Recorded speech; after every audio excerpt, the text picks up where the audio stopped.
Hello students. Yes, so in this video I'll be explaining on a very broader topic where it is considered to be one of the important decisions under the financial management. See, as a priority always financing decision it comes first, where you think of acquiring of the funds or raising the funds, procuring or ascertaining of funds from different sources, isn't it? After that, followed by you have investment a decision, then you have working capital decision, a dividend decision, right?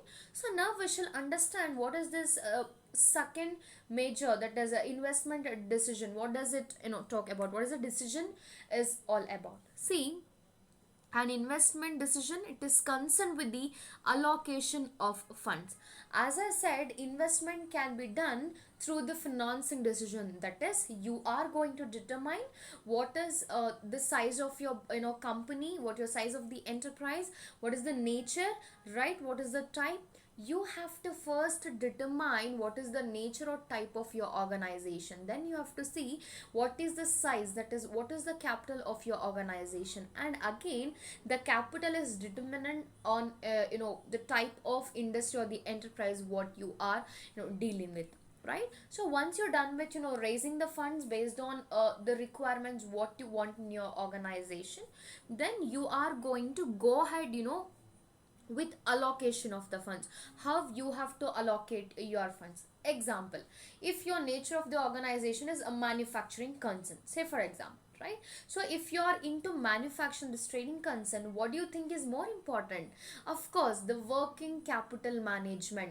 When compared with the service sector, under the manufacturing sector, the funds which is required in order to run day to day operations, that is very very important, because on a daily basis you go for procuring the raw materials, right? So every day you are into production and you want men for that labors. Of course, you have lots of labors over there, but potential labors are very low. All these are raw materials, labors, all these are scarce in in nature. Whereas especially with terms of the raw materials, there is a scarcity of a resource. So here what has to be considered or to be one of the important decisions is that with respect to the investment. See, the financial management is that the branch that which deals with the mobilization is basically the movement of the funds within the organization. What you have acquired, it can be in form of issuing of equity shares, issuing of preference shares, issuing of the debentures, or you can raise it in form of loan debentures, isn't it? So it speaks about how the movement, how the mobility of the funds are happening in the organization, how the acquired funds are equally given with the importance and it is utilized in the organization. Again, to make a profit, the basic motto of any organization is to yield, that is to fetch in the money, right?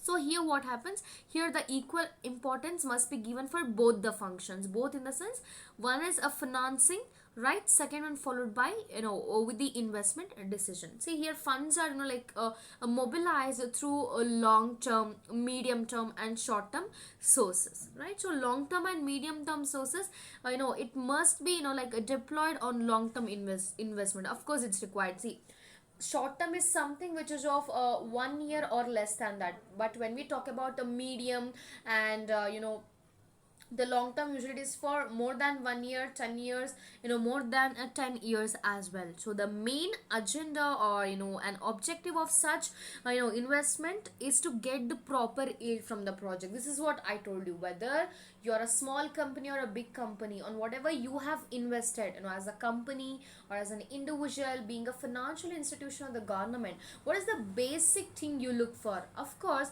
how you are going to grow your money on what you have invested. What to invest, that becomes your capital. On that, what to get as a return, that talks about your capital appreciation, right? So here what happens, that see, it it requires the amount of profit to compensate the risk that which is involved in the business. See, I've told you very clearly right from day one class. See, risk and return, these two factors are associated. They are by default, whether it is smaller company or a bigger company. See here, bigger the company, bigger the capital. Bigger the capital, bigger the risk. Vice versa with the small companies also. Smaller the company, smaller the capital. If there is a smaller the capital, then smaller the risk as well. But still, you as a the investor, you can't escape from the element called a risk. Whether you're big or small, with in terms of capital, you will have to bear some kind of risk. If you want return, you will have to take some risk in the organization. And always the financing, investment, this always leads to the factors of a risk and uncertainty. Risk is something which is predictable, as I said all the time, that if you're initially starting up your business, you are keeping a baby steps into the market where you have lots of competitors in the prevailing market. What is that you are going to face in the initial phase of your particular startup? Of course, it is a risk of loss. It, you will have to spend lots of money, you will have to spend lots of cost on advertising, on your marketing, isn't it? Because people are unaware about you. You will have to bring in the awareness. How you're gonna market? You are going to advertise, you're going to give some offers, buy one get one free, samples if you're into the product, the manufacturing concern as well, if you're dealing with the products, isn't it? That's how things are going to work. And uncertainty is something which is unpredictable. You can't predict anything on that. As and when the event is going to occur, you are going to experience it. So at that time, you're going to think about how you can overcome with that particular the crisis, right? So, and a financial, it has to evaluate the investment proposes in relation to their expected returns and risk to determine whether the investment is a feasible or not. This is something a financial manager has to do. See, he's going to have a mutual funds as a source, and he'll have a derivatives, he'll have in form of issuing the equity shares, he can raise the funds, everything's fine.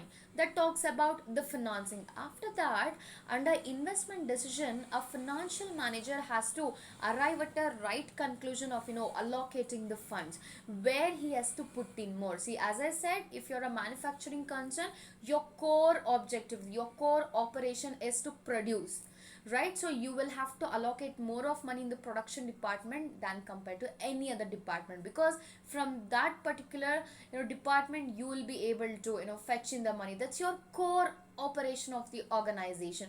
That's how you're going to spring in the money. So he has to decide whether, if he takes up this particular project, will he be able to mint in the money, will he be able to maximize the profits while minimizing the risk. So he's going to compare among the projects, among the portfolios, right? Then he's going to take a right an ideal decision, where the process through which the different projects are evaluated is said to be the capital budgeting, right? So now what you have to understand about investment decision is all about that. See, it is related to a decision which is made by the investors, that is or top level management, with respect to the amount of funds, how it should be deployed in the investment opportunities, where as an investor, he needs to take a calculative decision. If I am going to invest in this particular project A, after how many years, what is the return attached to that, what's the interest rate? I'm going to keep it in form of fixed deposit. All right, what's the interest rate attached? 10%, 12%, 15%. He has to analyze it, how things are going to work over a period of time, because we have a concept called time value of money. Over a period of time, how your money is going to grow, right? So there are something like long-term assets, there are short-term assets, where investment decision is always pertaining with these two aspects. One is long term, another one is short term. Long term is said to be the capital budgeting. We shall understand what is capital budgeting is all about in detail in my coming the consecutive videos. Short term talks about the working capital management, where a firm requires funds in order to run its day to day operations. That talks about the short term. Now, the decision of investing funds in a long-term assets, it states about capital budgeting, where capital budgeting, it is such process where the selection of asset or an investment proposal that which yields a greater return, that is over a period of time, that talks about the capital budgeting. And whereas working capital management is something where you know which is made up of the current assets or the short term assets, that speaks about the working capital management. Here the working capital manage, what it is going to deal with the management of current assets, and that which are highly liquid in nature. Now what is highly liquid in a nature talk about? It states that how easily you can convert your assets into cash, right? So if there's any kind of inadequate of working capital, then less funds invested in the short term assets will also have an impact. So then the firm may not be able to pay off it's like the immediate obligations, the I mean to say the current liabilities, and it may like end up having a bankruptcy, isn't it? So all these are like they are very very important. Where here to sum up with this concepts, see the invest management, it is related to a decision which is made by an investor can be an individual, a company, government, right? And where the top level management, it can also involve, that is with respect of funds, how much it should be deployed in terms of investment opportunities, how it all should be done, right? So this talks about the investors. Who are the different types of investors? You can see especially the banks, you have something called as a peer-to-peer lenders, personal investors, right? Venture capitalists are also there, right? So this is how the concept of the investment decisions are going to work. And yet again, this is one of the crucial decision that which is made by a financial manager of the organization, where if something goes wrong, even the failure or success, he'll be held responsible for that aspect. So both financing and investment decision, it plays a vital role. Of course financing is the main, but even the equal importance is given towards making decision with respect to the investment in an organization.